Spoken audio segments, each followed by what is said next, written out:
السلام علیکم ورحمۃ اللہ وبرکاتہ۔ کیا حال ہے سب کا؟ الحمدللہ۔ بسم اللہ الرحمن الرحیم۔ رمضان کے روزے رکھنے کے بعد تمام مسلمانوں کو عید کا انتظار ہوتا ہے، اور عید ایک خوشی کا دن ہوتا ہے۔ عید آپس میں ملاقات کا دن ہوتا ہے، مسلمانوں کی اجتماعیت کے اظہار کا دن ہوتا ہے، اللہ کا ذکر بلند کرنے کا دن ہوتا ہے، تکبیرات پڑھنے کا دن ہوتا ہے، خوشی منانے کا دن ہوتا ہے۔ تو جس چیز کا جو موقع ہو اس کے مطابق کام کرنا، یہی دراصل انسان کے لیے فائدے کی چیز ہوتی ہے، اور اسی کا نام عبادت ہے۔ جب اللہ سبحانہ وتعالیٰ حکم دے کہ کھانے پینے سے رک جاؤ تو رک جانا عبادت ہے، اور جب اللہ سبحانہ وتعالیٰ حکم دے کہ کھاؤ پیو اور روزہ نہیں رکھو تو کھانا پینا عبادت ہے۔ حضرت انس کہتے ہیں کہ رسول اللہ صلی اللہ علیہ وسلم مدینہ تشریف لائے، اور ان لوگوں کے ہاں 2 دن تھے جن میں وہ کھیلتے تھے، یعنی کھیل کود کرتے، انجوائے کرتے، انٹرٹین کرتے۔ آپ نے پوچھا یہ 2 دن کیا ہیں؟ انہوں نے کہا کہ ہم دور جاہلیت میں ان دنوں میں کھیل کود کیا کرتے تھے۔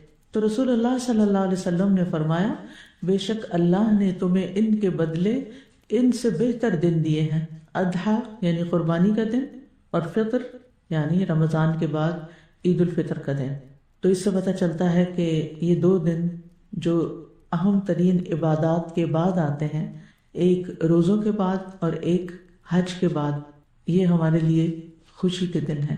مومن کی خوشی اللہ کی رضا میں ہے، اللہ کی عبادت میں ہے، اللہ کی اطاعت میں ہے، اللہ کی خوشی میں ہے، کیونکہ مومن اللہ سے محبت کرتا ہے۔ تو جس چیز سے اللہ تعالیٰ راضی ہوتا ہے، جس چیز سے اللہ تعالیٰ خوش ہوتا ہے، مومن کے لیے بھی وہی خوشی کی بات ہوتی ہے۔ لہٰذا ہم دیکھتے ہیں کہ نبی صلی اللہ علیہ وسلم نے خوشی کے موقع کو بھی بے مقصد نہیں بنایا۔ آپ کوئی بھی 2 دن رکھ دیتے، لیکن آپ نے عبادات کی تکمیل پر خوشی منانے کے 2 دن مقرر کیے، یعنی سال کے کوئی بھی 2 دن خوشی منانے کے دن ہو سکتے تھے۔ جیسے اور دیگر قوموں کے پاس ایسے بہت سے مواقع ہوتے ہیں جو کبھی وہ مختلف شخصیتوں کے نام سے یا مختلف مواقع کے اعتبار سے یا انسیڈنٹس کے اعتبار سے وہ دن مقرر کر لیتے ہیں، لیکن ہمارے ہاں جو دن مقرر کیے گئے وہ اللہ تعالیٰ کی عبادت کرنے کے بعد کے دن ہیں۔ جیسے دنیا میں انسان ساری زندگی ایک روزے سے ہے، تو قیامت کے دن اللہ سے ملاقات کا دن اس کے لیے خوشی کا دن ہوگا، گویا کہ جیسے عید کا دن ہو۔ عید کے دن بھی مخصوص کاموں کی ہمیں تعلیم دی گئی ہے، یعنی عید کا دن بھی فارغ دن نہیں ہے، بلکہ اس دن بھی کچھ ایسے کام کرنے ہیں جو عبادت شمار ہوتے ہیں۔ جیسے عید کے لیے جانے سے پہلے غسل کرنا۔ ایک شخص نے حضرت علی سے غسل کے بارے میں سوال کیا تو انہوں نے فرمایا، تم چاہو تو روزانہ غسل کر سکتے ہو۔ تو اس نے کہا، عام غسل نہیں بلکہ خاص غسل کے بارے میں بتائیں۔ فرمایا، جمعہ کے دن، عرفہ کے دن، اضحیٰ کے دن، فطر کے دن، یعنی عید الفطر کے موقع پر۔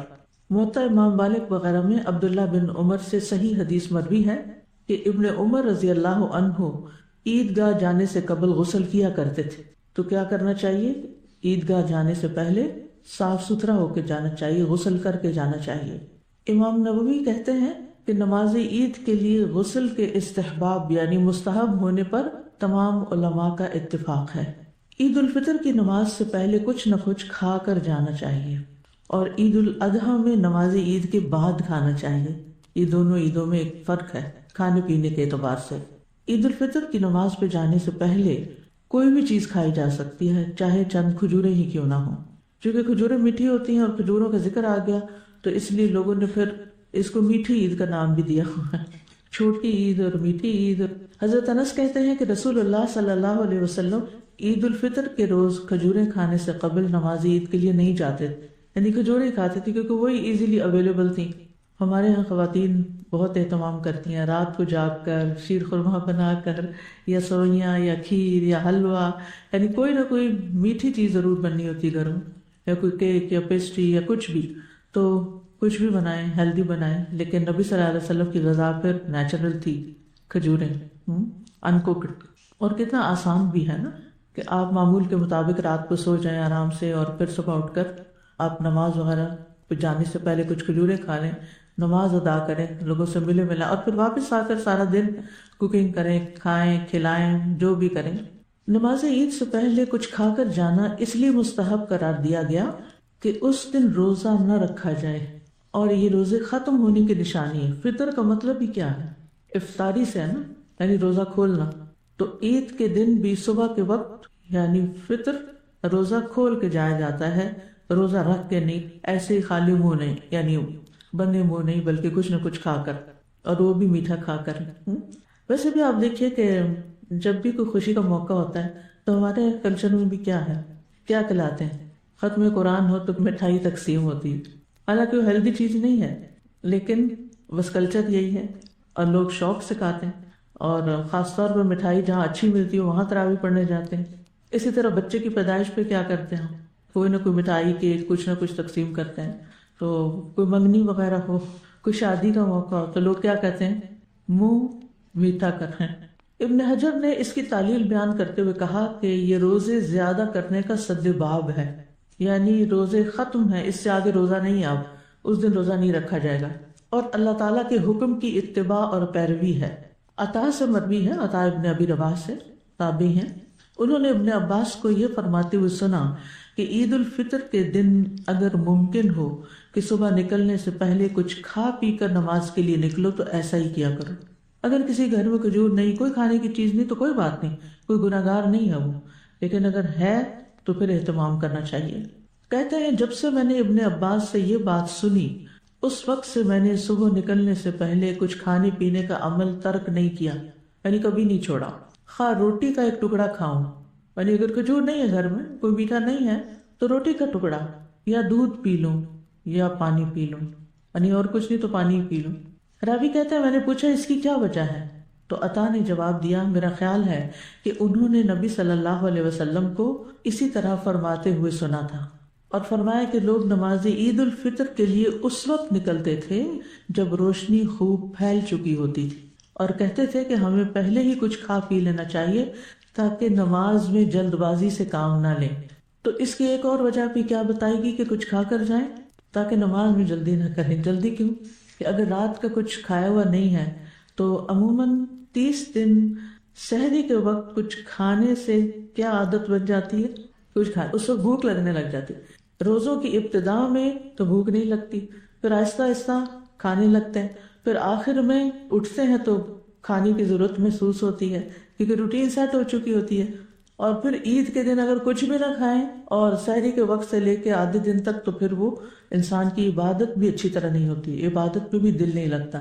تو اس لیے بہت ضروری ہے کہ اس میں انسان پھر کچھ کھا کے جائے. ہمارا دین کتنا فطری دین ہے کہ جس میں انسان کی ضروریات کا خیال رکھا گیا، انسان کی خواہشات کا خیال رکھا گیا، مواقع کی مناسبت کا خیال رکھا گیا، اور یہی ایک نیچرل قابل عمل دین ہے. اور ہمیں ان تمام عادتوں کو، ان تمام چیزوں کو سنت سمجھ کے کرنا چاہیے، اور اگر ہم سنت سمجھ کر کریں گے تو ہماری زندگی میں برکتیں ہی برکتیں ہوں گی. تو اس سے کیا پتہ چلتا ہے کہ کچھ نہ کچھ کھائیں ضرور، اگر کھجور میسر نہیں تو کچھ بھی کھا لیں، یعنی لازم نہیں ہے، افضل ہے لازم نہیں. اس کے برعکس عید الاضحیٰ میں عید کی نماز کے بعد کھانا مستحب ہے، اور زیادہ بہتر کیا ہے کہ قربانی کر کے اس کا گوشت پکا کے پھر کھایا جائے. تو آدھا دن تو گزر ہی جائے گا نا اس سارے کام میں، تو جب آدھے دن کا روزہ ہو جاتا ہے. آپ کو معلوم ہے نا کہ پہلا عشرہ جو ہے ذوالحجہ کا وہ بہت ہی فضیلت والا ہے، اور اس میں روزہ رکھنا، کوئی بھی نیک عمل کرنا، قرآن کی تلاوت، ذکر اذکار، صدقہ خیرات، وہ سارے کے سارے اعمال ان کا ثواب عام دنوں سے زیادہ ملتا ہے. اور کوئی بھی عمل جو ان دنوں میں کیا جاتا ہے وہ باقی تمام سال کے اعمال سے زیادہ اللہ تعالیٰ کو محبوب ہوتا ہے. تو اس لیے اس دن یعنی عشرہ ذوالحجہ کا 10واں دن ہے تو 10واں دن بھی تقریباً آدھا دن ایک طرح سے روزہ ہو جائے گا. اس کو روزہ کہتے نہیں، ہمارے لوگوں نے مشہور کر دیا کہ روزہ رکھا ہوا ہے نا عید کے دن. حالانکہ عید کے دن روزہ نہیں ہوتا، لیکن سنت یہی ہے کہ اس دن کچھ کھائے پیے بغیر کام کیا جائے سارا. عید کے دن کا ایک اور اہم عمل تکبیرات کہنا ہے. یہ عظیم سنتوں میں شامل ہے کیونکہ ارشاد باری تعالیٰ ہے وَلِتُكْمِلُوا الْعِدَّةَ وَلِتُكَبِّرُوا اللَّهَ عَلَى مَا هَدَاكُمْ، اور تاکہ تم گنتی پوری کرو اور تاکہ تم اللہ کی بڑائی بیان کرو اس پر جو اس نے تمہیں ہدایت دی.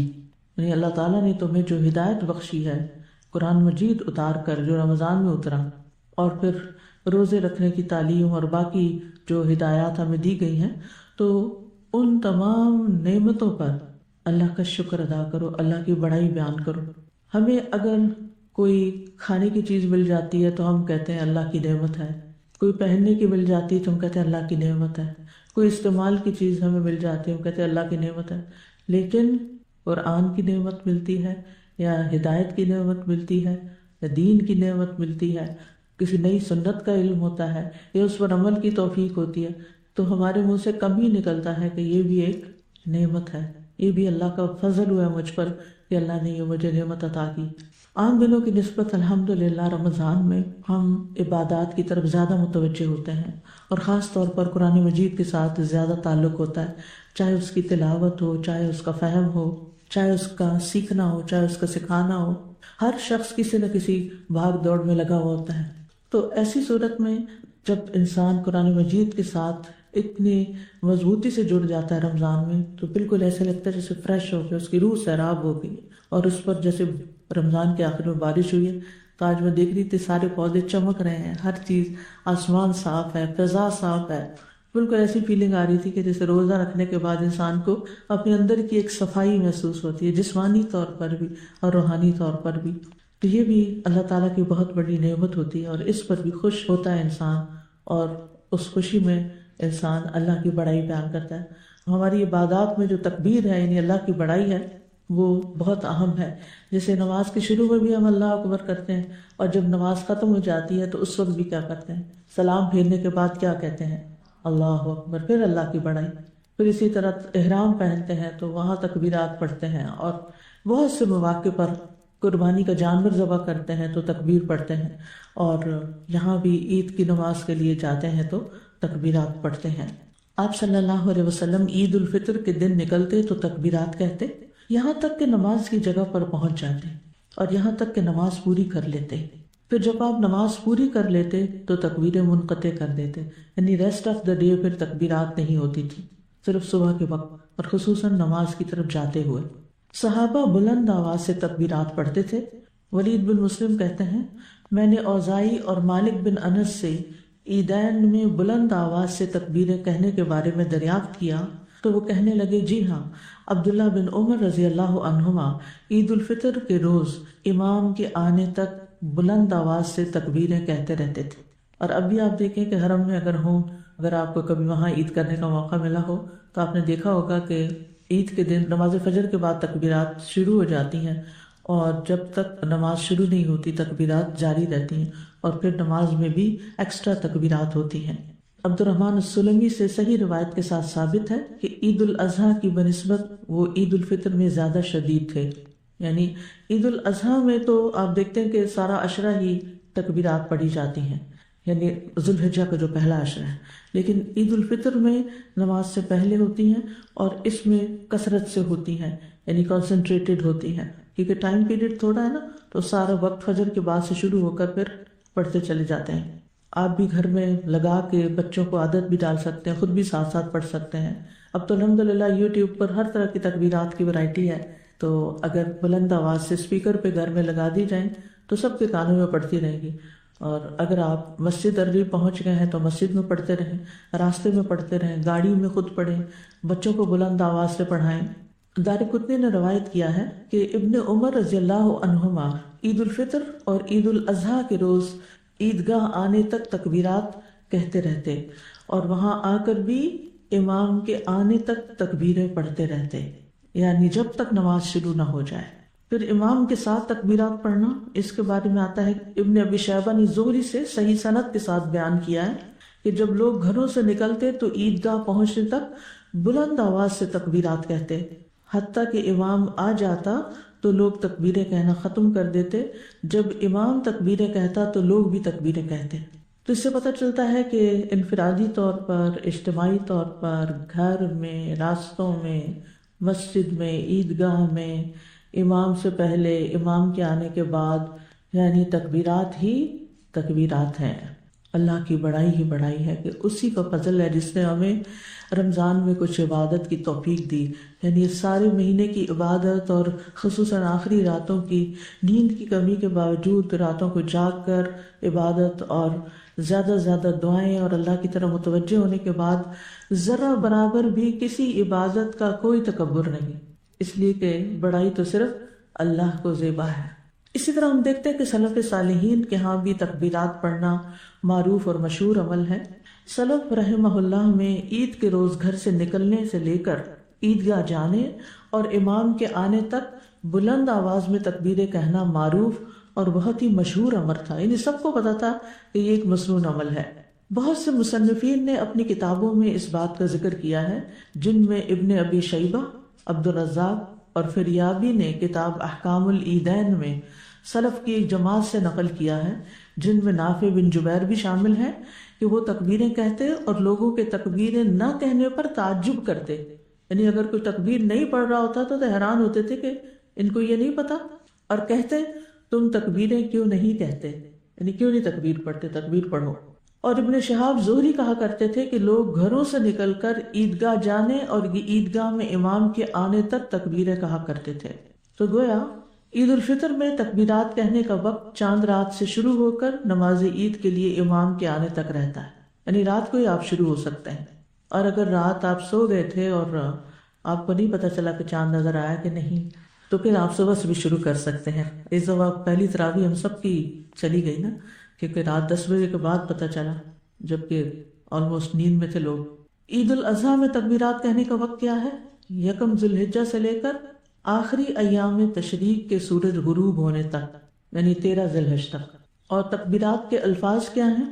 عبداللہ بن مسعود ایام تشریق میں یہ تکبیرات پڑھا کرتے تھے: اللہ اکبر، لا الہ الا اللہ واللہ اکبر، اللہ اکبر وللہ الحمد۔ یہ تو سب کو آتی ہے۔ اور اسی طرح ابن عباس یہ تکبیرات کہا کرتے تھے: اللہ اکبر کبیرہ، اللہ اکبر کبیرہ، اللہ اکبر و اجل، اللہ اکبر وللہ الحمد۔ اس میں اللہ اکبر و اجل کا لفظ زیادہ ہے۔ یہ عید الفطر کا پیمفلٹ بھی ہے جو اللہ تعالیٰ نے چھاپا ہوا ہے، اور اگر آپ سب خود بھی لے لیں اور اوروں کو بھی بانٹیں تو انشاءاللہ یہ مسائل ان تک بھی پہنچ جائیں گے جو بیان ہو رہے ہیں۔ پھر ایک دوسرے کو عید کی مبارکباد دینا، یعنی عید کے آداب میں سے ایک ادب کیا ہے کہ ایک دوسرے کو مل کر اچھے الفاظ سے مبارکباد دی جائے، چاہے الفاظ کوئی بھی ہو۔ مثلا ایک دوسرے کو یہ کہنا تقبل اللہ منا و منکم، لیکن صرف یہی الفاظ نہیں، آپ عید مبارک بھی کہہ سکتے ہیں، بارک اللہ فیکم کہہ سکتے ہیں، اللہ یبارک فیکم، یعنی کچھ بھی جو برکت سے متعلق، کیونکہ مبارک کا لفظ ہے نا اس میں، عید کی مبارک دینا کہ اللہ تعالیٰ اس عید کو آپ کے لیے مبارک کرے۔ اور جبیر بن نفیر سے روایت ہے کہ رسول اللہ صلی اللہ علیہ وسلم کے صحابہ جب عید کے دن ایک دوسرے کو ملتے تو ایک دوسرے کو کہتے تقبل اللہ منا و منک، اللہ مجھ سے اور آپ سے قبول فرمائے۔ یہ افضل اس لیے ہے کہ یہ صحابہ کے الفاظ ہیں، باقی آپ جو بھی چاہیں مبارک کے الفاظ اردو انگلش کسی بھی زبان میں دے سکتے ہیں۔ ایک اور چیز یہ ہے کہ یہ عید کی مبارک افضل وقت یہ ہے کہ انسان نماز پڑھنے کے بعد دے، آتے ہوئے سب تکبیرات پڑھتے رہیں، ایک دوسرے کو ڈسٹرب نہ کریں، مسجد میں بیٹھ کے باتیں نہ کریں، کیونکہ ہوتا یہ ہے کہ لوگوں کو سنتوں کا پتہ نہیں ہوتا، آداب کا پتہ نہیں ہوتا، لہٰذا وہ آتے ہی پھر ایک دوسرے سے گلے ملنا شروع کر دیتے ہیں اور باتیں شروع ہو جاتی ہیں، جس سے تکبیرات کا وقت نکل جاتا ہے اور وہ فضیلت چلی جاتی ہے۔ اور یہ اسی صورت میں ہو سکتا ہے کہ سبھی پڑھیں جب ان کو اویئرنیس ہوگی تو دوسروں کو بھی اس چیز کے بارے میں بتائیں۔ عیدگاہ میں بھی آپ ایک پمفلٹ ساتھ لے جا سکتے ہیں، جو باتیں کر رہے ہیں انہیں کہیں یہ پڑھ لیں، اس کے اندر تکبیرات بھی لکھی ہوئی ہیں۔ پھر یہ ہے کہ عید کے دن سب گھر والوں کو عید کے لیے نکلنا چاہیے۔ ابن عباس رضی اللہ عنہ سے مرفوعاً روایت ہے کہ آپ صلی اللہ علیہ وسلم اپنی بیٹیوں اور بیویوں کو حکم دیتے کہ وہ عیدین کے لیے نکلا کریں، یعنی ان کو بھی نکلنے کا حکم ہوتا۔ ام عطیہ کہتی ہیں کہ رسول اللہ صلی اللہ علیہ وسلم نے عید الفطر اور عید الاضحیٰ کے دن پردہ نشین جوان عورتوں اور حائضہ عورتوں کو نکلنے کا حکم دیا، لیکن حائضہ نماز سے علیحدہ رہیں، یعنی صف کے بیچ میں نہ بیٹھیں، پیچھے بیٹھیں، اور بھلائی اور مسلمانوں کی دعا میں حاضر ہوں۔ میں نے عرض کیا یا رسول اللہ صلی اللہ علیہ وسلم، ہم میں سے جس کے پاس جلباب نہ ہو، اس سے کیا پتہ چلتا ہے کہ عیدگاہ میں کیا پہن کے جانا چاہیے؟ خوبصورت خوبصورت کپڑے، غرارے اور لہنگے نہیں، جلباب، بڑی چادر، چاہے سلی ہوئی ہو چاہے ان سلی ہو۔ تو کسی نے پوچھا کہ اگر کسی کے پاس جلباب ہے نہیں، کبھی گھر سے ایسے نکلے نہیں اور کبھی چادر بھی نہیں الگ سے بنائی، تو آپ نے فرمایا اس کی بہن اپنی چادر اس کو پہنا دے، یعنی مانگ کے لے جاؤ، کسی اور سے لے لو۔ یہ نہیں کہا اچھا پھر اس کی مجبوری ہے، اگر اس نے چادر نہیں بنائی ہوئی تو وہ چھٹی کرے، جو چاہے پہنے، نہیں، پھر دوسروں سے لے لیں، لیکن اس کا اہتمام کرنا چاہیے۔ اور اس میں آپ دیکھیے کہ واضح حکم آ گیا نا، تو پھر خلاف ورزی نہیں ہونی چاہیے۔ چھوٹی بچیوں کو بھی آپ جب لے جاتے ہیں، عید کے دن سارے سجاتے ہیں، بناتے ہیں، میک اپ کرتے ہیں، تو ان کے اوپر کچھ نہ کچھ چنری کوئی چیز ان کے اوپر ضرور اوڑے جو بالکل نابالغ چھوٹی بچیاں، تاکہ وہ عید کی نماز کے وقت ایسے منہ اٹھا کے دیکھتے نہ رہیں۔ کیونکہ میں نے دیکھا بعض لوگ بچیوں کو لے جاتے ہیں عید کا، وہ پیچھے بٹھا دیتے ہیں، یا وہ پاس روتے رہتے ہیں، یا ان کو پتہ نہیں کہ کرنا کیا ہے، پہلے سے ان کی مائنڈ سیٹنگ نہیں ہوتی۔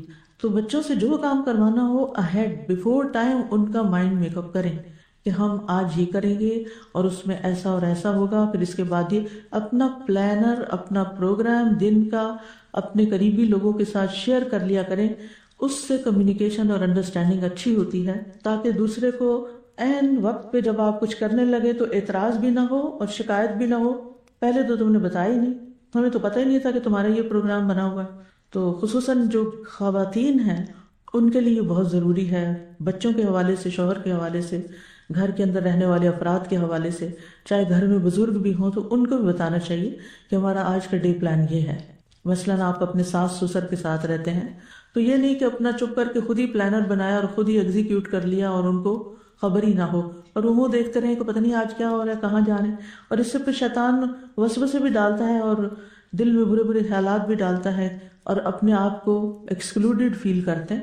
مثلا بزرگ ہیں گھر میں، صبح اٹھتے ہیں نماز کے لیے، آپ ان کو چائے پانی پوچھتے ہیں، اگر زیادہ بوڑھے ہیں، اگر وہ بہتر ہے اپنا کام خود بھی کر لیتے ہیں، تب بھی عادت بنائیے صبح اٹھ کے سب کو سلام کرنے کی، یعنی ایک دفعہ سب گھر والے اٹھنے کے بعد ایک دوسرے کو شکل دکھائیں، سلام کریں۔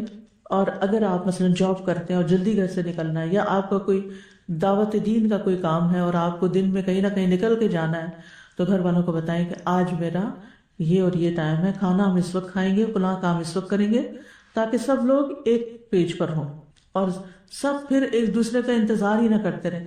ورنہ کیا ہوتا ہے، اگر مثلا گھر میں ماں ہے اور جوان بچے بغیر بتائے نکل جاتے ہیں تو پھر کیا ہوتا ہے، ماں کو پتہ ہی نہیں ہوتا، اکیلی بیٹھی ٹیبل پہ انتظار کر رہی ہوتی ہے کہ بچے آئیں تو کھانا کھائیں۔ اور خاص طور پر اگر عید کا دن ہو یا کوئی خاص دن ہو تو اس میں فیملی ری یونین بہت ضروری ہوتی ہے۔ اور اس میں آپ دیکھیے کہ رمضان ایک بڑا ہی بابرکت مہینہ اس اعتبار سے بھی ہے کہ سحری اور افطاری کے وقت ایٹ لیسٹ فیملی جمع ہو جاتی، اللہ یہ کہ کسی کی جاب یا کسی کا کام ایسا ہے۔ جہاں عبادات اچھی ہوتی ہیں وہاں یہ حقوق العباد کی روح کو بھی بیدار کرنے کا ایک بہت زبردست طریقہ ہے۔ پھر اسی طرح یہ ہے کہ بچوں کو بھی عیدگاہ میں لے کر جانا چاہیے، تبھی عورتیں نکل سکیں گی نا۔ ابن عباس کہتے ہیں کہ ایک دفعہ یوم الفطر یا اضحیٰ کے موقع پر میں نبی صلی اللہ علیہ وسلم کے ہمراہ نکلا تو آپ نے نماز پڑھائی، پھر خطبہ دیا، پھر عورتوں کے پاس آئے اور انہیں واعظ و نصیحت کی اور انہیں صدقہ خیرات کا حکم دیا، یعنی خواتین بھی ضرور جائیں اور خصوصاً اس دن صدقہ بھی کریں، کیونکہ ہم رمضان میں جیب خالی کر چکے ہوتے ہیں تو پھر سمجھتے ہیں کہ عید کا فطرانہ ہو گیا وہی صدقہ کافی ہے، تو وہی کافی نہیں ہے۔ آپ نے دیکھا ہوگا جب عیدگاہ سے آپ نکلتے تو بہت سے غریب فقیر مسکین لوگ جو ہیں وہ وہاں مانگ رہے ہوتے ہیں، تو ہم منہ موڑ کے چلے جاتے ہیں، چاہے چھوٹی سی کوئی چیز اور کچھ نہیں، کھجوریں ہی لے لیں، وہی ایک ایک کسی کے ہاتھ پہ رکھ دیں۔ صدقہ ضروری تو نہیں کہ پیسوں کا ہی ہو، کسی بھی چیز کا ہو سکتا ہے، لیکن سوالی کو خالی ہاتھ نہ موڑیں، کچھ نہ کچھ جو بھی میسر وہ دے دیں۔ ایک اور جگہ پہ تفصیل سے یہ حدیث آتی ہے کہ جب نبی صلی اللہ علیہ وسلم نے خواتین کو صدقہ کرنے کا حکم دیا تو انہوں نے اپنی بالیاں اور اپنی انگوٹھیاں اور اپنی پازیبیں جو تھی وہ اس چادر میں جو حضرت بلال نے پھیلائی تھی اس کے اندر پھینکنی شروع کر دی، یعنی جو اس وقت ان کے پاس تھا اسی میں سے صدقہ کر دیا۔ اور ویسے بھی آپ دیکھیے کہ عید کی نماز عموماً بڑے میدانوں میں ہوتی ہے یا کوئی مارکی بک کی جاتی ہے، یعنی موسم کے اعتبار سے، کیونکہ جب شدید گرمی ہوتی ہے تو باہر نہیں پڑھ سکتے ہم۔ اب ظاہر ہے کہ جو لوگ بک کرواتے ہیں، یہ ساری فیسلٹیز ارینج کرتے ہیں، اس میں بعض مخیر حضرات اکٹھے ہو جاتے ہیں، بعض اوقات وہ بوجھ چند لوگوں پہ آتا ہے۔ اگر سارے لوگ مل کے کنٹریبیوٹ کر کے ایسی جگہ تیار کریں تو اس میں یہ ہے کہ سب کا اجر بھی شامل ہو جائے گا اور ایسے بڑے بڑے کام کرنا آسان بھی ہو جائے گا۔ تو جہاں بھی آپ نماز پڑھیں، جب میں کینیڈا گئی تو مجھے کسی نے بتایا کہ وہاں پر سکھوں کا گردوارا تھا، تو مجھے ذرا دیکھنے کا ایک شوق بھی تھا کہ مختلف لوگوں کی عبادت گاہیں کیسی ہیں اور کیا کرتے ہیں۔ تو وہاں پر چونکہ ایک فیسلٹی تھی تو میں نے جا کر دیکھا، تو یعنی بچے بڑے عورتیں بوڑھے پوری فیملیز جو تھی وہ آئی ہوئی تھی، اور یہ تقریباً روزانہ کی بنیاد پر ہی آفٹرنون میں اس کا سلسلہ چلتا ہے۔ بزرگ لوگ صبح میں بھی جاتے ہیں اور خواتین جو ہیں وہاں پر ان کا سیٹ اپ کس طرح ہوتا ہے کہ بیسمنٹ ساری کی ساری کھانے پینے کی جگہ ہوتی، خواتین خود کوکنگ کرتی ہیں، یعنی والنٹیئرز آتے ہیں، خود کوکنگ کرتے ہیں، خود سرو کرتے ہیں، پھر وہ چلے جاتے ہیں، پھر اور آ جاتے ہیں۔ انتظام چلانے والے چند لوگ ہوتے ہیں، اور پھر اس میں یہ نہیں ہوتا کہ صرف سکھ لوگ ہی آ کر کھائیں، بلکہ کسی بھی کمیونٹی کے کوئی بھی لوگ، غریب، فقیر، امیر، جو بھی ہے، وہ ان کے لیے برکت کا کھانا ہوتا ہے اور وہ سب کو سرو کرتے ہیں۔ سادہ کھانا ہوتا ہے، سادی سی اسٹیل کے گلاس اور اسٹیل کی پلیٹیں وغیرہ، لیکن ایک وسیع پیمانے پر، یعنی وہ جو حال میں نے دیکھا وہ شاید اس سے بھی بڑا ہو کہ جس میں وہ نیچے کھانے کی دسترخوان لگے ہوئے تھے اور ساتھ بڑے بڑے کچن اور پکانے کی جگہ۔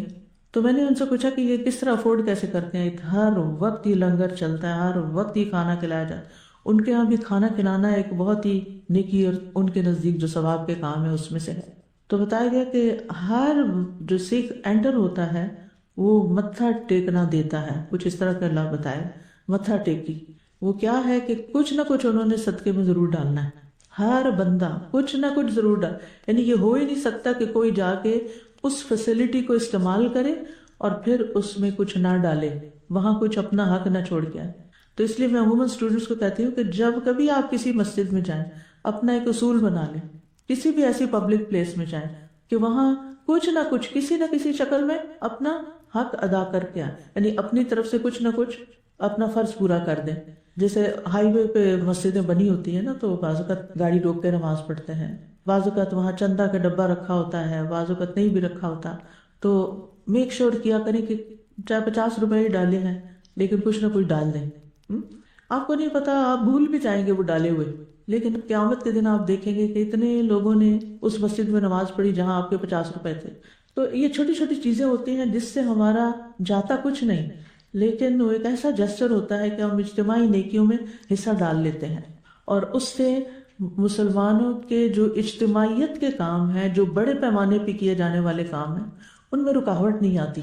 بہت سے کام صرف فنڈز کی کمی کی وجہ سے بعض اوقات رک جاتے ہیں، سینٹرز بند ہو جاتے ہیں، مسجدیں بند ہو جاتی ہیں، لیکن اگر ہر مسلمان اپنا فرض سمجھے، اپنی حیثیت کے مطابق تھوڑا یا زیادہ کچھ نہ کچھ، تو اس سے آپ دیکھیں گے کہ ایک تو انسان کے اپنے اوپر سے بلائیں ٹلتی رہتی ہیں، اللہ کی رضامندی حاصل ہوتی ہے، انسان کے گناہوں کی آگ بجھتی ہے، اور دوسرا یہ کہ نیکی کے کام بڑے پیمانے پہ ہونے لگتے ہیں۔ تو عید کے دن خواتین کو بھی جانا چاہیے اور صدقہ خیرات بھی ضرور کرنا چاہیے۔ نماز عید کے لیے آنے جانے میں راستہ بدلنا چاہیے۔ جابر بن عبداللہ بیان کرتے ہیں کہ عید کے روز نبی صلی اللہ علیہ وسلم راستہ تبدیل کیا کرتے تھے۔ ابو ہریرہ کہتے ہیں نبی صلی اللہ علیہ وسلم جب عید کے دن ایک راستے سے نکلتے تو دوسرے راستے سے واپس آتے۔ اس کی کیا حکمت ہے؟ کیوں تبدیل کیا جائے؟ اس کی ایک وجہ تو یہ ہے کہ قیامت کے دن زمین اپنے اوپر ہونے والے خیر اور شر کے عمل کی گواہی دے گی کہ ہم اللہ کے لیے نکلے تھے، اللہ کی بڑائی بلند کرنے کے لیے، اللہ کا شکر ادا کرنے کے لیے، نبی صلی اللہ علیہ وسلم کی سنت پر عمل کرنے کے لیے، اور اس راستے سے، اس زمین کے اس حصے نے ہمارے قدموں کی گواہی دی، اور جب واپس گئے تو ذرا موڑ کاٹ کے دوسری طرف سے گئے تو وہ بھی ایک گواہی ہمارے حق میں لکھی گئی۔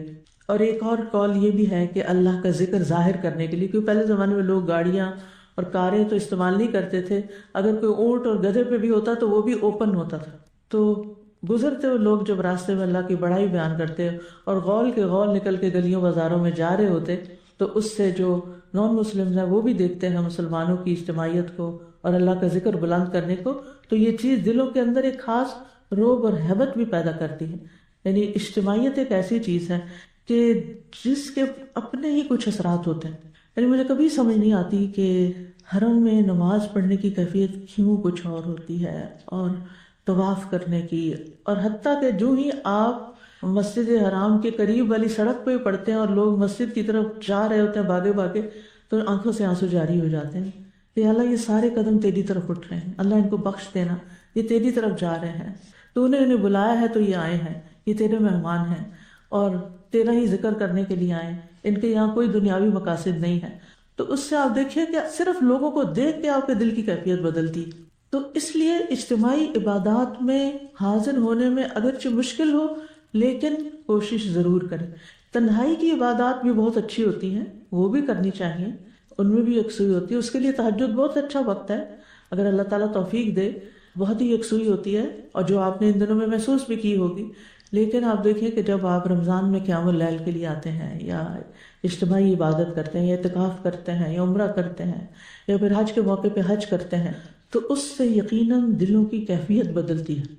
دلوں میں جب سختی آ جائے، دلوں میں جب غبار آ جائے، جب انسان کے آنسو نہ نکلیں، جب انسان کی توجہ اور رغبت نہ ہو، تو اجتماعی عبادت اختیار کریں، علم کی مجالس میں آ کے بیٹھیں، جماعت سے نماز پڑھیں۔ اسی لیے نبی صلی اللہ علیہ وسلم نے خواتین کو بھی جماعت میں شامل ہونے سے روکا نہیں، اور واجب بھی نہیں کیا، لازم بھی نہیں کیا، کیونکہ ان کے اوپر اور ایسی ذمہ داریاں ہیں کہ جن کی وجہ سے انہیں بچوں کے ساتھ گھر رہنا ہوتا ہے، اور اگر وہ یہ بھی اللہ کا حکم سمجھ کے وہ اس ڈیوٹی کو نبھا رہی ہیں اور پیچھے رہ گئی ہیں، تو اس میں بھی گلٹ نہیں ہونی چاہیے، کیونکہ یہ بچہ بھی اللہ کی نعمت ہے اور اللہ تعالیٰ کا اس پہ بھی شکرانہ ہے، اور اس کو پالنا ایک عظیم عبادت ہے اور ایک اجر ہے، اور اس کام کو بھی اسی طرح ہی شوق ذوق سے کرنا چاہیے جیسے ہم فرصت کے وقت میں باہر نکل کر اجتماعی عبادات میں ذوق شوق سے حاضر ہوتے ہیں۔ تو تنہائی کے اوقات میں بھی اپنے آپ کو پرسکون رکھیں، اس میں بھی اللہ کی طرف متوجہ رکھیں، اور اجتماعی دونوں کے اپنے اپنے فائدے ہیں۔ تبتل الیہ تبتیلا میں بھی بڑا فائدہ ہے اور اجتماعی عبادت کا اپنا ہی فائدہ ہے۔ تو کسی ایک چیز کے پیچھے نہیں لگ جانا چاہیے اور صرف اسی کو ہی عبادت نہیں سمجھنا چاہیے، بلکہ جو جو مواقع آتے جائیں، زندگی جیسا جیسا رخ بدلتی جائے، اس کے مطابق اپنے آپ کو ایڈجسٹ کرنا اور اس پہ اللہ کی رضا پہ راضی ہونا، یہ بہت بڑی عبادت ہے۔ آپ دیکھیے کہ بعض اوقات انسان بیمار ہو جاتا ہے، بعض اوقات کوئی ایسی چوٹ لگ جاتی ہے، کوئی چیز ہوتی ہے کہ انسان پہلے جیسی عبادت نہیں کر سکتا، اس بیماری یا بڑھاپے کی وجہ سے یا کسی کمزوری کے آنے کی وجہ سے، تو وہ بھی تقدیر کا قصہ ہے نا، وہ بھی آ گیا، کوئی بات نہیں، آپ اللہ کا حکم سمجھ کے اس کو بھی قبول کریں، اس کا اپنا ایک اجر ہے۔ اور کتنی بڑی خوشخبری ہے کہ جو مسلمان اپنے قیام کی حالت میں اور صحت کی حالت میں نیک عمل پابندی سے کرتا ہے، تو جب وہ بیمار ہو جاتا ہے یا سفر کی حالت میں ہوتا ہے تو اس کے وہ نیک اعمال باقاعدہ لکھے جاتے ہیں۔ اللہ تعالیٰ فرشتوں کو حکم دیتا ہے کہ ان اوقات میں ان اعمال کو ویسے ہی لکھو جیسے یہ کیا کرتا تھا۔ تو اس لیے ہر حال میں راضی رہنا سیکھیں، ٹھیک ہے، بے حس نہ ہو، سستی نہ کریں، کمزوری نہ دکھائیں، بودا پن نہ ہو، بے صبرا پن نہ ہو، بے جا کے گلے اور شکوے شکایتیں نہ ہوں، نہ اللہ سے نہ بندوں سے، لیکن جو بھی تبدیلی آتی ہے زندگی میں اسے ایکسیپٹ کریں۔ تو اب یہاں رستہ تبدیل کرنے کے لیے کہا جا رہا ہے۔ چینج کو ایکسیپٹ کرنا جو ہوتا ہے نا، مشکل کام ہوتا ہے، چاہے کسی بھی طرح کا چینج ہو۔ بعض کہتے ہیں چینج از ڈیتھ، یعنی بعض لوگ اتنا اس کو مائنڈ کرتے ہیں، اتنا ان کے لیے بھاری ہوتا ہے کہ وہ ایڈجسٹ نہیں کر پاتے۔ بعض بچیاں جو ہوتی ہیں شادی کے بعد نئی روٹین کو ایڈجسٹ نہیں کر پاتی اور وہ وہیں سے اپنے تعلقات خراب کر لیتی ہیں اور کمپیریزن کرنا شروع ہو جاتی ہیں اپنے میکے کے گھر سے اور ہر چیز سے، اپنے شوہر کا باپ سے اور بھائیوں سے، اور تو ان چیزوں سے بہت فساد پیدا ہو جاتا ہے۔ تو ایسے کام نہیں کرنے چاہیے، چاہے سفر کی وجہ سے چینج ہو، چاہے بیماری کی وجہ سے تبدیلی آ گئی ہے، چاہے موسم کی وجہ سے تبدیلی آ گئی، کیونکہ موسمی تبدیلیاں بھی ہمیں متاثر کرتی ہیں، یا زندگی میں کوئی حادثہ ہو گیا ہے یا کوئی مشکل آ گئی، تو ایسے تمام مواقع پر اللہ کی رضا پہ راضی رہنا اور خوشی سے اس کو قبول کرنا اور اجر کی توقع رکھنا کہ میرا رب بڑا مہربان ہے، وہ مجھے یہ کام نہ کر کے بھی اگر پورا اجر دے رہا ہے تو پھر اس سے زیادہ کا مجھے کیا مطالبہ کرنا چاہیے، اور اس پر بھی شکر کیوں نہیں ادا کرنا چاہیے۔ ایک قول یہ بھی ہے کہ رستہ تبدیل کرنے کی حکمت کیا ہے، تاکہ تعلیم اور فتویٰ کا موقع ملے، یعنی مختلف رستوں پہ مختلف لوگ ملیں گے، یا پھر ضرورت مندوں پہ صدقہ وغیرہ کے ذریعے لوگوں کی حاجتیں پوری ہوں گی، یا پھر اپنے رشتہ داروں کی زیارت اور ان سے صلہ رحمی ہو سکتی، یعنی جب آپ جاتے ہوئے تو شارٹ کٹ لیا، آپ نے پہنچ گئے، واپسی پہ اب آپ فارغ ہیں، روزے بھی ختم، عید کی نماز بھی، سارا کچھ، اب بٹ نیکسٹ، اور نیکسٹ یہ ہے کہ نیکی کا وقت تو نہیں ختم نا، اب رشتہ داروں کے پاس جائیں، میل ملاقات کریں، سوشلائز کریں، کھائیں پئیں، کھلائیں پلائیں، حال چال پوچھیں، لیکن اس میں بھی حدود اللہ کا خیال ضرور رکھیں، حدود اللہ کا خیال رکھیں۔ جس غیبت سے آپ نے سارا مہینہ پرہیز کیا نا، تو آج کے دن بھی کرنا ہے۔ جس بد اخلاقی سے آپ نے کانشیسلی پرہیز کیا رمضان کے مہینے میں، عید کے دن بھی کرنا ہے۔ جس بیکار کے لہو و لعب جو ہیں، یعنی حرام قسم کے جو ہیں، ان سے آپ نے پرہیز کیا ہے، ان سے عید کے دن بھی کرنا ہے۔ ہاں، عید کے دن کھیل کود وغیرہ کی اجازت ہے، سارا ماہ ہم رمضان کے روزے رکھتے ہیں، حرام چیزوں سے بچتے ہیں، گناہ کے کاموں سے بچتے ہیں، لیکن عید کے دن بہت سی نافرمانیاں شروع کر دیتے ہیں، ڈے 1 سے ہی پھر شیطان کے پھندے میں آ جاتے ہیں، اور اس میں خاص طور پر جیسے عیدگاہ جاتے ہوئے ہم زینت والا لباس پہنتے ہیں، میک اپ کرتے ہیں، خوشبو لگا کے نہ جائیں، کیونکہ مسجد میں یا عیدگاہ میں خوشبو لگا کے جانا جو ہے وہ ایک کبیرہ گناہ ہے۔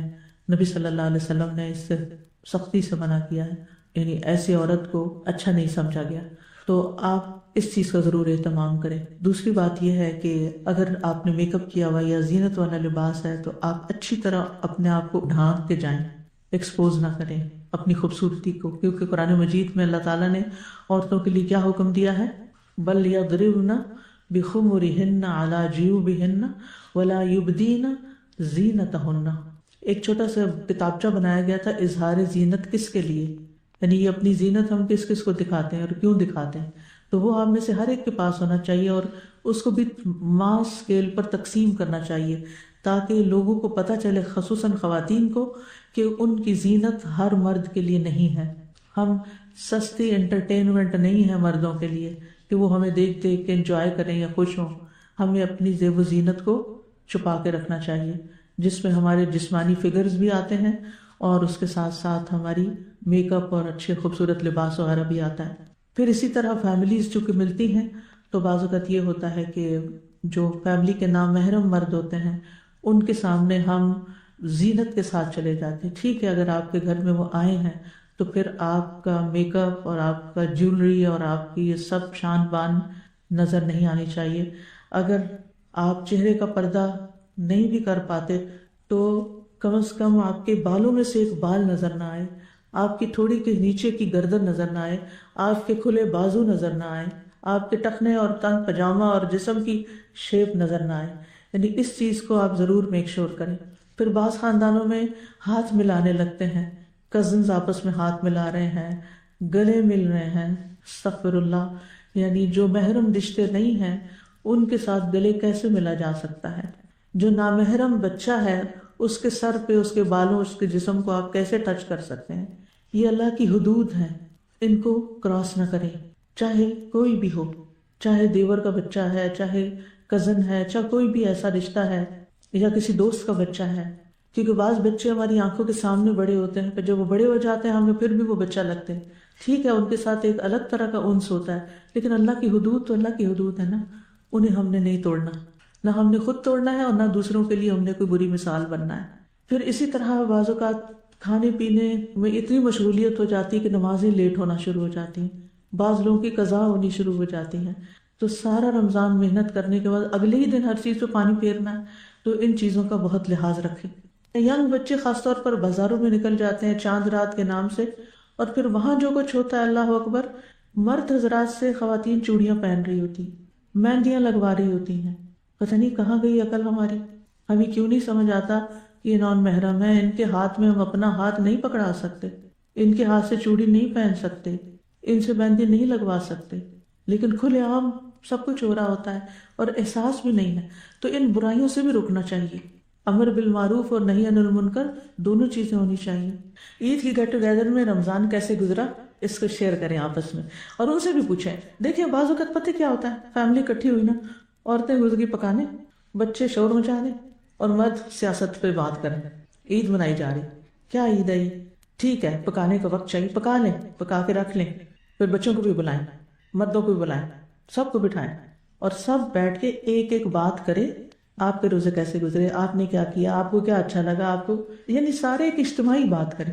افسوس یہ ہے کہ ہم کسی بھی شادی پارٹی دعوت کہیں بھی جاتے ہیں نا، دو دو بندے، تین تین بندے، وہ یہ بحث کر رہے، وہ باتیں کر رہے، وہ باتیں، کچھ پتہ نہیں چلتا کہ کیا کرنے گئے تھے اور کیا کر کے آئے۔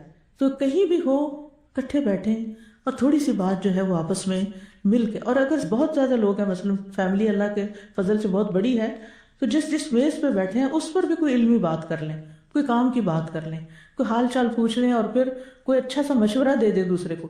جب حال پوچھیں گے نا، کوئی اپنا دکھ درد بیان کرے، تو جو ان دنوں میں آپ نے وظیفے وغیرہ سیکھیں وہ بھی شیئر کر لیں۔ آپ دیکھیے کہ اگر عید کے موقع پر جیسے بھی حالات ہو، آپ اگر اچھے اخلاق کا مظاہرہ کر دیں گے نا، اس وقت نہ آپ سروینٹس کو ڈانٹیں گے، نہ آپ اپنے بچوں کو ڈانٹیں گے، عید کا دن خوبصورتی سے گزاریں گے، یہ اصل وہ چینج جو آپ نے اعتکاف سے لیا یا رمضان سے لیا نا، یعنی ہمارے اندر اتنا اسٹیمنا تو بن ہی جانا چاہیے نا روحانی طور پر، کہ ہمارے اندر برداشت پیدا ہو جائے۔ پھر اسی طرح فطرانہ ایک عبادت ہے، فطرانے کا ادا کرنا، صدقہ فطر اس کو کہتے ہیں۔ صدقہ فطر عبادات میں سے ایک عبادت ہے اور تقرب کے عظیم اعمال میں سے ایک عمل ہے، اس لیے کہ یہ صدقہ فطر اس روزے کے ساتھ جڑا ہوا ہے جس کو شرف اور عظمت دیتے ہوئے اللہ نے اپنی ذات کی طرف منسوب کیا.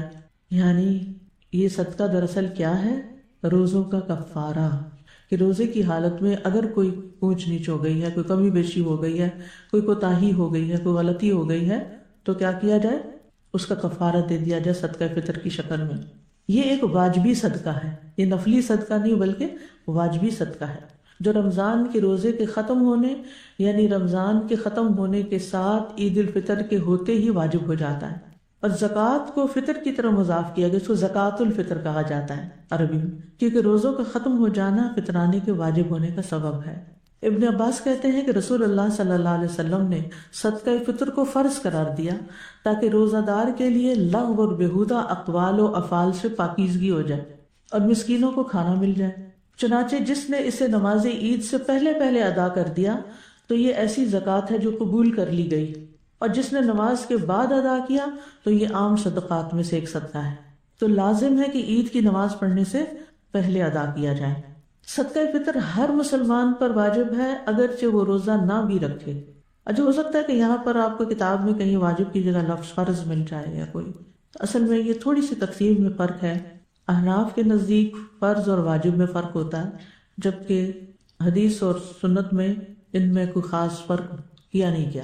ٹھیک ہے، تو اس لیے بعض لوگ واجب کو بھی فرض لکھ دیتے ہیں، تو لوگ اس کو بعض اوقات مائنڈ کرتے ہیں کہ فرض کیوں لکھا گیا ہے. تو یہ صرف ایک تقسیم کا یا اصطلاحات کی ڈیفینیشن کا فرق ہے. تو صدقہ فطر ہر مسلمان پر فرض کہہ لیں، واجب کہہ لیں، اگرچہ روزہ نہ رکھے، چھوٹا ہو بڑا ہو، ایک دن کا بچہ ہو، اس پر بھی ہے. کسی نے مجھ سے پوچھا کیا پیٹ کے بچے کا بھی ہے؟ نہیں، اس کا نہیں ہے، کیونکہ ابھی دنیا میں نہیں آیا. جب دنیا میں آ جائے گا تو اگلے سال دے دیجیے گا، اللہ اس کو زندگی دے. اگر کوئی عورت شرعی عذر یعنی نفاس کی وجہ سے سارے مہینے کے روزہ نہیں رکھ سکی یا بچے کو دودھ پلانے کی وجہ سے، وہ بھی صدقہ فطر دے گی. یعنی یہ صرف روزے کے ساتھ ہی نہیں بلکہ رمضان کے بعد یہ ایک واجب صدقہ ہے، لیکن حمل کے بچے کا صدقہ نہیں ہے. صدقہ فطر رمضان کے آخری دن سورج غروب ہونے پر واجب ہوتا ہے. جو سورج کے غروب ہونے سے پہلے پیدا ہو جائے یا مسلمان ہو جائے تو اس کو صدقہ دینا ہوگا. اگر سورج غروب ہونے کے بعد یہ اعمال کیے ہوں تو وہ صدقہ واجب نہیں ہوگا. یہ بات یاد رکھیے. بعض لوگ مسلمان ہوتے ہیں نا، تو نان مسلم پہ تو یہ نہیں ہے، لیکن ایک شخص رمضان کے روزے اور نماز مسلمانوں کی دیکھ کے متاثر ہوا اور وہ مسلمان ہوا آخری روزے کا سورج غروب ہونے سے پہلے، تو اب کیا ہوگا؟ اس کے اوپر صدقہ واجب ہو. لیکن اگر مغرب عشاء کے بعد ہوا ہے عید کی رات، پھر نہیں. بچہ بھی اگر اس کے بعد پیدا ہو تو پھر نہیں. ٹھیک ہے، یعنی یہ رمضان کے آخری دن واجب ہوتا ہے، اور عید الفطر کی نماز ادا کرنے سے پہلے ادا کرنا ہوتا ہے. آپ نے ایسا ہی حکم دیا ہے. عید سے 1-2 دن قبل فطرانہ دیا جا سکتا ہے، لیکن ہفتہ پہلے، 15 دن پہلے نہیں. ٹھیک ہے، یعنی کچھ لوگ ہوتے ہیں نا، وہ رمضان کے شروع ہوتے ہی فطرانہ اکٹھا کرنے لگتے ہیں یا دینے لگتے ہیں، وہ ادا نہیں ہوتا. صرف 1-2 دن کی گنجائش ہے. اس کی دلیل ابن عمر کی حدیث ہے، رسول اللہ صلی اللہ علیہ وسلم نے رمضان المبارک میں فطرانہ فرض کیا، اور حدیث کے الفاظ آخر میں ہیں، اور یہ فطرانہ عید سے 1 یا 2 دن قبل دیا کرتے تھے. وہ 1-2 دن پہلے کی بات کیوں ہے؟ ویسے تو آپ عید کی صبح بھی دے سکتے ہیں نماز سے پہلے، تاکہ غریب لوگ اپنے لیے کچھ عید کا سامان کر سکیں. ایک سوال یہ ہے کہ کیا 29 رمضان سے پہلے کسی ادارے کو یا کسی شخص کو، انڈیویجول کو، مثلا کسی فیملی ممبر کو بطور وکیل فطرانے کی رقم دی جا سکتی ہے کہ وہ سب کے بہاف پر کلیکشن کر لے، اور پھر اس کے بعد وہ 29 رمضان کو یا 30 رمضان کو عید سے پہلے غریبوں میں تقسیم کر دے؟ تو کیا یہ پاسبلٹی ہے؟ کیا ایسا کیا جا سکتا ہے؟ تو اس صورت میں آپ دیکھیے کہ سب سے پہلے تو فطرانے کا کانسیپٹ سمجھیے کہ فطرانہ ہے کیا. ابن قدامہ کہتے ہیں کہ فطرانے کے فرض ہونے کا سبب روزوں کا ختم ہونا ہے، کیونکہ یہ زکوٰۃ الفطر ہے. فطر کا مطلب ہے اب روزے ختم ہے، افطار ہو گئی. ٹھیک ہے، تو یہ زکوٰۃ الفطر ہے، اور اس میں آپ دیکھیے کہ اس کا تعلق رمضان ختم ہونے سے ہے. اس لیے بنیادی طور پر اس کی وقت سے پہلے ادائیگی جائز نہیں. شیخ محمد بن صالح العثیمین سے کسی شخص نے کہا، میں نے مکہ آنے سے قبل مصر میں ہی رمضان کے شروع میں فطرانہ ادا کر دیا، یعنی عمرے پہ آ رہا تھا تو گھر سے ہی فطرانہ دے کے آ گیا ہوں. اب میں مکہ مکرمہ میں مقیم ہوں تو کیا میرے ذمہ فطرانے کی ادائیگی ہے؟ شیخ کا جواب تھا، جی ہاں، آپ کے ذمہ فطرانے کی ادائیگی باقی ہے، کیونکہ آپ نے فطرانہ وقت سے قبل ادا کیا، کیونکہ فطرانے کی اضافت اس کے سبب کی جانب ہے، یعنی فطرانے کا تعلق اس کے سبب وجہ سے ہے فطرانہ یہ۔ اور اہل علم کہتے ہیں باب السجود والسہو، یہ کس چیز کی، اس کے سبب کی جانب اضافت ہے، یعنی نماز میں اگر کوئی بھول جائے تو پھر اس کا سہو کب ادا کیا جاتا ہے؟ سجدہ سہو سب سے آخر میں، ٹھیک ہے نا؟ تو روزوں میں اگر کوئی کمی کوتاہی ہو جاتی ہے تو اس کا کفارہ ہی کہہ لیں ایک طرح سے، یا اس کی زکوٰۃ کہہ لیں، وہ کب ادا کی جائے گی؟ جب روزے مکمل ہو جائیں گے، ٹھیک ہے؟ یعنی یہ اس کی روح ہے، یہ اس کی اصل ہے۔ تو اس سے پتہ یہ چلتا ہے کہ رمضان المبارک کے روزوں سے مکمل افطار تو رمضان کے آخری دن ہوتی ہے، ٹھیک ہے؟ اس لیے رمضان المبارک کے آخری دن کا سورج غروب ہونے سے پہلے اصلاً فطرانہ ادا کرنا جائز نہیں، یعنی اس وقت ادا ہونا چاہیے، یہ اس کی اصل ہے اور یہ افضل وقت ہے۔ لیکن رخصت دی گئی ہے، جیسے بہت سی چیزوں میں رخصت ہوتی ہے۔ فرض کیا ہے؟ رمضان کے روزے رکھنا۔ رخصت کس کے لیے؟ بیمار اور مسافر کے لیے، ٹھیک ہے نا؟ تو اسی طرح انتظامی ضروریات کے تحت 1 یا 2 دن قبل فطرانہ ادا کرنے کی اجازت ہے، جیسے ابن عمر کیا کرتے تھے۔ صحابی کا ایک اثر بھی ہے اس میں، یعنی ان کا عمل بھی ہمارے سامنے ہے۔ لیکن یہ یاد رہے کہ اس کی ادائیگی کا حقیقی وقت، اصل وقت آخری روزے کا سورج غروب ہونے سے لے کر صبح عید کی نماز پڑھنے سے پہلے تک کا ہے، اور اس لیے کہ یہی وہ وقت ہے جس سے رمضان کا اختتام ہوتا ہے اور عید الفطر آ جاتی ہے۔ افضل یہ ہے کہ انسان عید الفطر کی صبح فطرانہ ادا کرے، یہ افضل بات ہے۔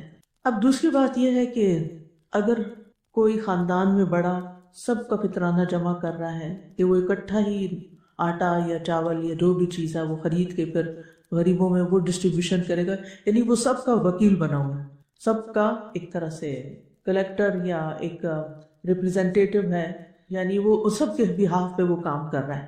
یا اسی طرح کوئی آرگنائزیشن کام کر رہی ہے، جیسے الہدیٰ بھی فطرانہ اکٹھا کرتا ہے اور پھر اس کو باقاعدہ غریبوں میں جا کے تقسیم کیا جاتا ہے۔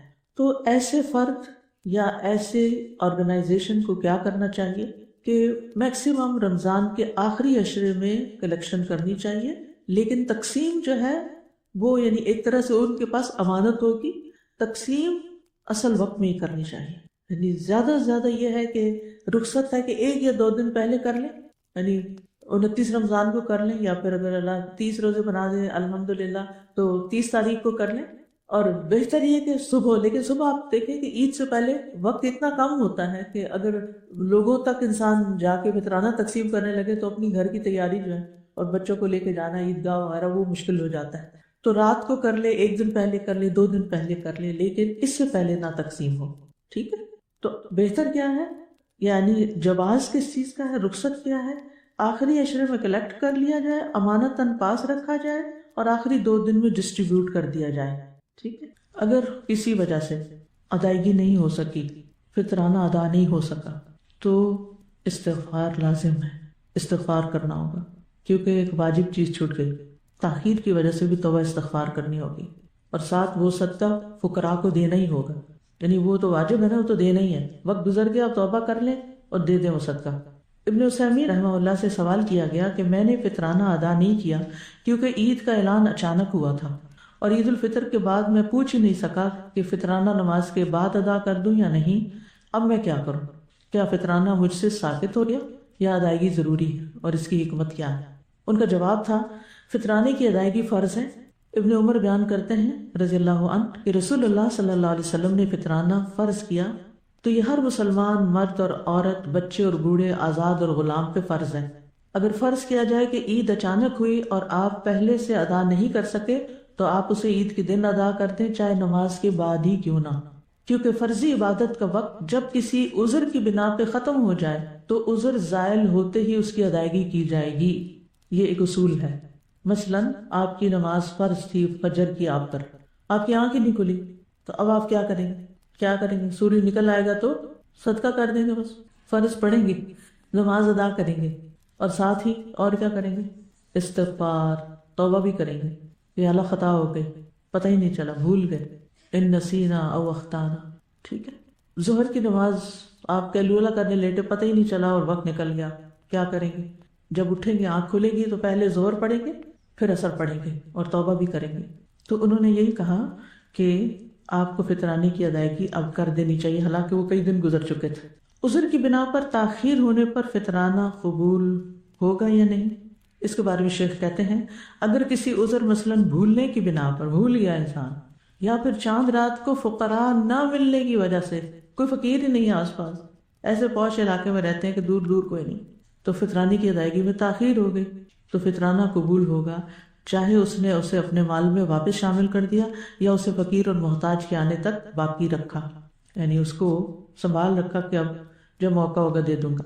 امام مسجد کو چاہیے کہ وہ جمع کردہ فطرانہ فقراء اور ضرورت مندوں کو ادا کر دے، اور اگر اس کے علاقے میں فقراء اور ضرورت مند نہیں ملتے تو پھر کسی اور علاقے اور ملک میں بھیج دے، جہاں ضرورت ہے وہاں بھیج دیا جائے، یعنی اگر آپ کے آس پاس کوئی لینے والا نہیں تو آپ کہیں دور جائیں اور وہاں پر ادا کریں، لیکن دینا ضروری ہے۔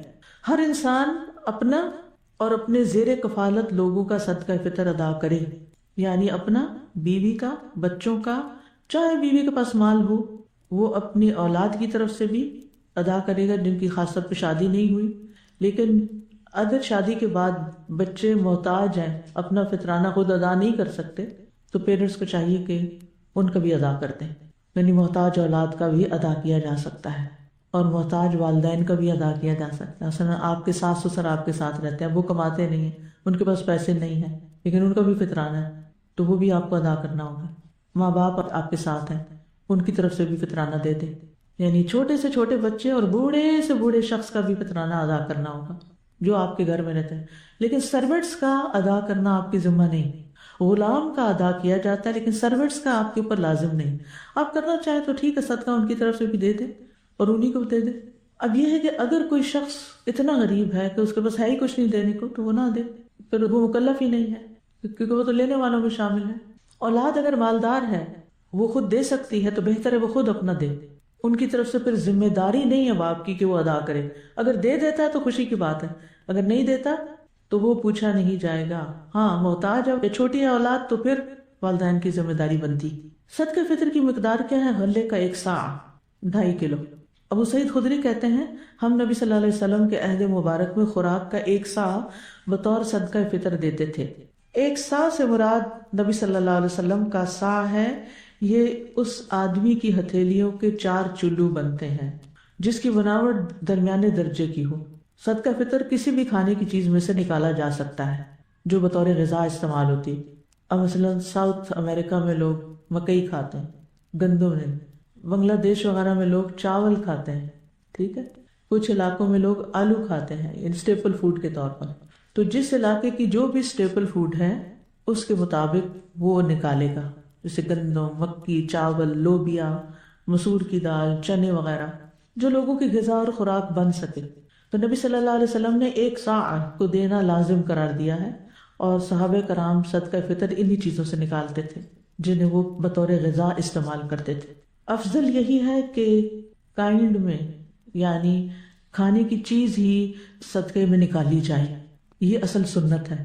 لیکن اگر آپ کے پاس کوئی چارہ نہیں ہے، نہ خریدنے کا نہ تقسیم کرنے کا، تو پھر آپ کیش بھی دے سکتے ہیں، ٹرانسفر کر سکتے ہیں، یعنی رقم کی کوئی بھی شکل آپ دے سکتے ہیں، اور پھر جس ملک میں آپ رہتے ہیں نا اس کی کرنسی میں دیں گے جو آپ کا یعنی بیس ہے، جہاں اب آپ کا ریزیڈنس ہے۔ بعض لوگ کیا کہتے ہیں رہتے امریکہ میں ہیں اور فطرانہ پاکستان میں دیتے ہیں، پاکستانی کرنسی کے مطابق یا پاکستانی قیمت کے مطابق نہیں، آپ جہاں رہتے ہیں نا، چاہے آپ عیدی کرنے آئے ہیں تو اپنے حساب سے دیجیے۔ پھر اسی طرح مختلف جو چیزیں ہیں ان کی قیمت میں فرق ہوتی ہے، مثلاً اگر آپ کشمش دیں تو اس کی قیمت کچھ اور ہوگی، اگر آپ گندم دے رہے ہیں تو کچھ اور ہے، چاول اور گندم میں بھی فرق ہوتا ہے۔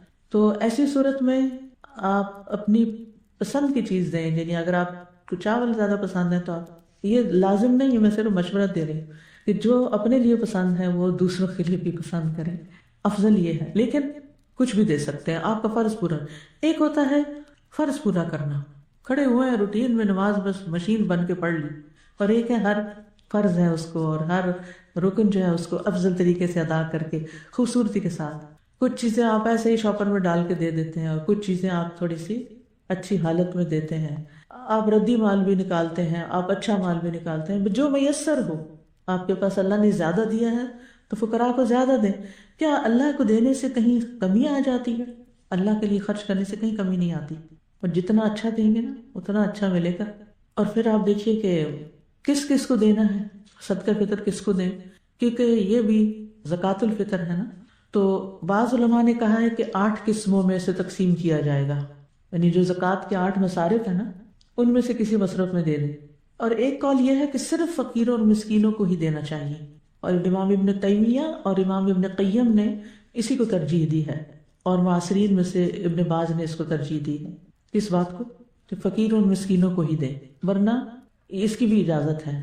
اور صدقہ فطر کے لیے نیک فقراء کو تلاش کریں جو نماز وغیرہ پڑھتے ہیں، کیونکہ آپ جس کو دیں گے وہ کھائے گا، اس کی جسم کی طاقت بنے گی، وہ عبادت کرے گا، ثواب بڑھتا جائے گا. ٹھیک ہے.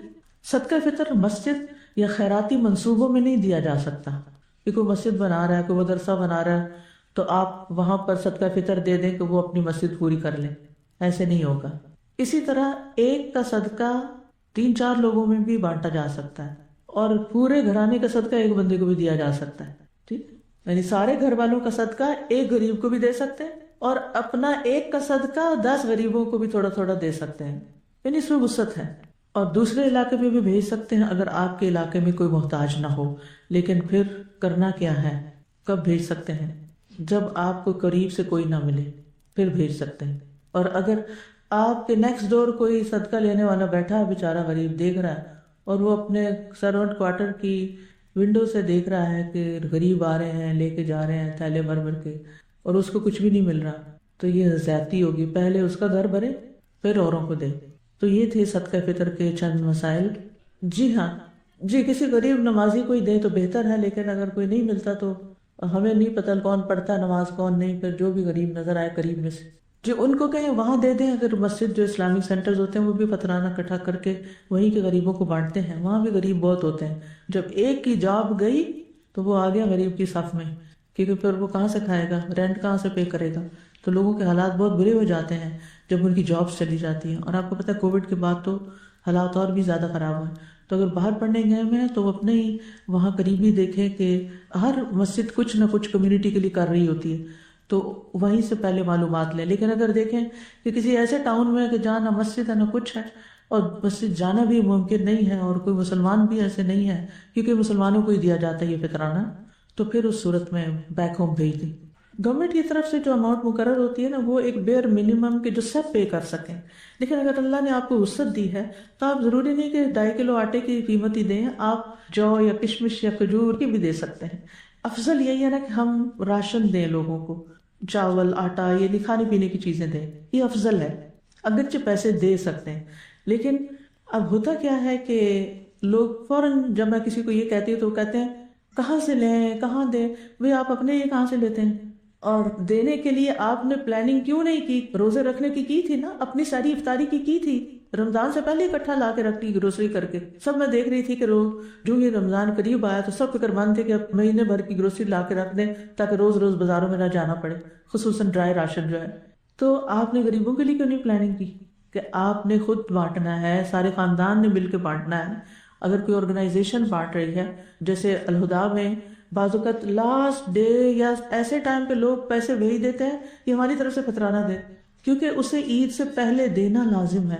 یہ یاد رکھیے، کوئی بھی ذمہ داری نہ لے کسی کی جب تک وہ اس کمٹمنٹ کو نہ پورا کر سکے. اب وہ کیا ہے، ساری ٹیم چھٹی پہ چلی گئی، عید منانے چلی گئی، اب کوئی ایک آدھ بیچارہ رہ جاتا ہے اور وہ پھر بازاروں میں بھاگ رہا ہوتا ہے کہ سامان اکٹھا بھی کرے اور گاڑی پہ رکھ کے تو غریبوں کو بانٹ کے بھی آئے، تو بڑی مشکل ہو جاتی. تو اس سلسلے میں انشاءاللہ ہم پلاننگ کرنے والے ہیں کہ نیکسٹ ایئر رمضان راشن میں تو ہم فطرانہ نہیں ڈال سکتے کیونکہ وہ تو ارلی تقسیم ہو جاتا ہے. یہ فطرانے کے طور پر عید سے پہلے ہی دیا جائے گا. تو عید سے 1-2 دن پہلے ہی اگر لوگ ادا کر دیں اور پھر اس کو تقسیم کرنے کے لیے پلاننگ ہو جائے تو بیسٹ ہے. فطرانہ صرف 28 کے بعد لیا جا سکتا ہے، دینے والا بھی جب ہی نکالے گا. جی ہاں، پہلے نہیں نکال سکتے. آپ کے روزے ہی نہیں مکمل ہوئے جن کا فطرانہ آپ نے دینا ہے. یہی تو اصل مشکل ہے، کیونکہ اس دفعہ مجھے تھوڑا ٹائم مل گیا تو اس کو میں نے ڈیٹیل میں ڈسکس کیا ہے اور پڑھا ہے اس کے بارے میں. یعنی وہ صرف دیں گے اس وقت، نکالیں گے اس وقت، 2 دن پہلے تک بس نکال سکتے ہیں. اگر ہفتہ پہلے نکالا دوبارہ نکالیں، رمضان راشن تو رمضان سے پہلے بھی نکال سکتے. دیکھیں یہ تو ہم نے خود بنایا ہوا نا، رمضان راشن ہم نے بانٹنا ہے، یہ ہمارے اوپر کوئی قرآن و سنت سے پابندی نہیں ہے. وَيُطْعِمُونَ الطَّعَامَ عَلَىٰ حُبِّهِ کہ اس کے کیٹیگری میں آتا ہے. وہ رمضان سے پہلے دے دیں آپ رمضان راشن، رمضان کے پہلے عشرے میں دیں، دوسرے میں دیں، تیسرے میں دیں، عید کے دن، وہ اس سے کوئی فرق نہیں پڑتا. لیکن جو فطرانہ ہے وہ آپ ایک دو دن پہلے ہی نکال سکتے ہیں اور دوبارہ دے دینا، کیا فرق پڑتا ہے. یہ بھی ایک اور غلط فہمی ہے کہ زکوٰۃ میں ایڈجسٹ کریں گے. زکوٰۃ میں آپ نہیں ایڈجسٹ کر سکتے. ایک بات زکوٰۃ کے معاملے میں یاد رکھیے، زکوٰۃ سال گزرنے پر دی جاتی ہے. مثلا آپ کی زکوٰۃ ذوالحجہ میں ڈیو ہے، آپ دے رہے ہیں رمضان میں، رمضان اور ذوالحجہ کے بیچ میں ڈالر کی قیمت ڈبل ہو گئی، مثلا اللہ نہ کرے، لیکن ہو گئی. اب آپ نے $10,000 سیو کر کے رکھے ہوئے تھے جن پہ آپ نے زکوٰۃ دینی تھی، آپ پہلے ہی دے کے رمضان میں فارغ ہو گئے، اور یہ جو بعد کے مہینے ابھی رہتے تھے جب ڈیو ڈیٹ پہ آپ کی زکوٰۃ تو کچھ اور بنتی تھی، وہ آپ نے مارجن پے ہی نہیں کیا کہ میں تو دے چکی ہوں رمضان میں، ارلی دے چکی ہوں. بھائی نہیں، جس تاریخ کو آپ کی زکوٰۃ ڈیو ہے اس دن کی سونے اور ڈالر کی ریٹ معلوم کریں اور اس دن بیٹھ کے کیلکولیٹ کریں اور پھر نکالتے ہوئے نیت کریں کہ میں یہ زکوٰۃ پے کر رہی ہوں، تب زکوٰۃ ادا ہوتی ہے. ایسے نہیں ہوتی وہ میں نے غریب کو دیا تھا قرضہ اور اس نے کیا نہیں مجھے واپس، اب میں نے اس کو زکوٰۃ میں کاؤنٹ کر لیا. نو، ایسے نہیں کاؤنٹ ہوتا. جس دن آپ نے گولڈ پہنا تھا شادی کے دن اور آپ کو چوڑیاں ملی تھی اور آپ نے ابھی تک رکھی ہوئی ہیں لاکر میں، نکالی نہیں ہے، تو آپ کو ڈیٹ دیکھ لیں اس دن ہجری کیلنڈر کی کون سی ڈیٹ تھی، چاہے 50 سال ہو، بالکل پتہ چلتا ہے. ایسی جنتریاں ہیں کہ 50 سال پہلے کی بھی ڈیٹ آپ کو پتہ چل جائے گی کہ 7 اپریل کو آپ کی شادی ہوئی تھی تو اس دن ہجری کیلنڈر کی کون سی ڈیٹ تھی، اور اس کے ساتھ سال بنائے کتنے سال گزرے. ایک اصول یاد رکھیے، جو چیزیں فرض ہیں نا، فرض جن کی ادائیگی فرض ہے، جیسے نماز ہے، روزہ ہے، زکوٰۃ ہے، حج ہے، صدقہ فطر کی ادائیگی ہے، ان میں منمانیاں نہیں کر سکتے ہم کہ اپنی طرف سے چیزوں کو آگے پیچھے کر دیں. ان کے کچھ اصول ہیں، کچھ شرائط ہیں، ارکان ہیں، ان کو پورا کر کے آپ کو کرنا ہوگا. ٹھیک ہے. دیکھیں آج کل حالات ایسے ہیں، ہر دن ریٹ چینج ہو رہا ہے، اور اگر آپ کے پاس اللہ کا دیا ہوا بہت ہے تو ہزاروں کا فرق پڑتا ہے. اگر مثال کے طور پر آپ نے $10,000 اللہ سب کو دے رکھے ہوئے ہیں سال بھر کسی ایمرجنسی کو میٹ کرنے کے لیے یا حج پہ جانے کے لیے کچھ بھی، اور جس دن آپ کی ڈیو ڈیٹ تھی، جس دن سے آپ نے لے کے رکھے، اس دن سے لے کے آج کی ڈیٹ پہ آپ نے دیکھا کہ ریٹ جو ہے مثلاً 300 ہے، اور ایک دن بعد 301 ہو گیا، تو کتنے روپے کا فرق پڑا؟ $10,000 کا فرق پڑ گیا. یعنی ایک دن کے فرق میں اگر $1 بڑھ گیا $1 کی قیمت، اور آپ نے ایک دن پہلے ہی زکوٰۃ نکال دی کہ چل میں جلدی کر لوں، اور جس دن آپ کی ڈیو تھی اس دن ریٹ اور بڑھ چکا تھا، اور 10,000 کے $10,000 بنتے تھے ایکسٹرا، تو اس کی تو پھر نکلا ہی نہیں. ایسے نہیں ہو سکتا. وہ کیا کریں کہ جس مہینے کی زکوٰۃ ڈیو ہے نا، اس مہینے سے اس مہینے پر جا کے کیلکولیشن کرے. رمضان میں دینا چاہتا ہے تو ان ایڈوانس کچھ دے دے، مثلا آدھی پونی جتنی بھی، اور جس دن اس کی بنتی ہے اس دن سارا حساب لگائے اور پھر کمی بیشی پوری کر کے. سال پورا ہونا شرط ہے اس میں. ہر ایک کا الگ الگ نصاب ہے، جیسے گائے کا الگ ہے، بکریوں کا الگ ہے، اونٹوں کا الگ ہے. اب یہ نہیں ہو سکتا کہ کچھ گائے ہیں، کچھ بھینسیں ہیں، کچھ بکریاں، سب کو ملا کے ایک نصاب بنا لیں. تو تھوڑی سی چاندی ہے، تھوڑا سا سونا ہے، تھوڑے سے پیسے ہیں، ان کو ملا لیں. نہیں، ہر ایک کا الگ بنے گا نصاب.